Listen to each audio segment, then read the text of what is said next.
Il est 7h13. Thomas Et on Soto. retrouve Daniel Fortin pour l'édito éco d'Europe 1. Bonjour Daniel. Bonjour Thomas. C'est une vraie tempête qui menace l'un des plus importants marchés mondiaux, le marché du cuivre. Les cours du cuivre ont flambé de 20% en 3 mois. En cause, une grève qui menace la plus grande mine de cuivre au monde. Oui, elle est située au Chili, cette mine très exactement à Escondida, dans le désert d'Atacama. Elle représente à elle seule 5% de la production mondiale.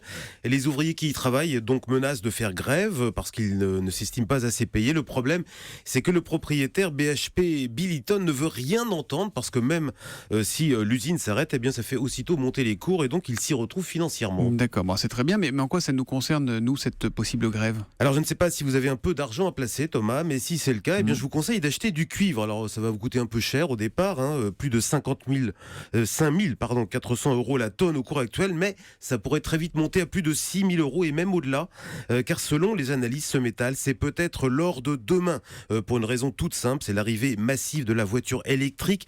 Elles seront bourrées de cuivre, ces voitures, dans les batteries bien sûr, mais aussi dans les câbles ou dans les moteurs. Tous les groupes miniers misent sur un formidable boom de la consommation de cuivre dans les années qui viennent, et je peux vous garantir que ça va donner lieu à une belle foire d'emploi. Vous voulez dire que ce métal va devenir ou redevenir un enjeu géopolitique ? Voilà, c'est tout à fait ça, Thomas. Il suffit de voir d'ailleurs ce que font les Chinois. Ils rachètent à tour de bras des mines de cuivre, et pas seulement pour spéculer, mais aussi pour être sûr de ne pas en manquer pour leurs propres besoins. Et la leçon de tout ça, c'est qu'on avait un peu vite enterré les matières premières ces dernières années.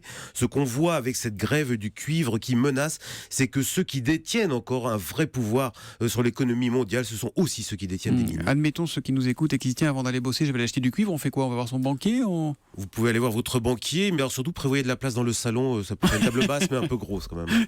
Évidemment, on évitera de rapporter des stocks à la maison. Merci beaucoup Daniel Fortin et à demain. À demain.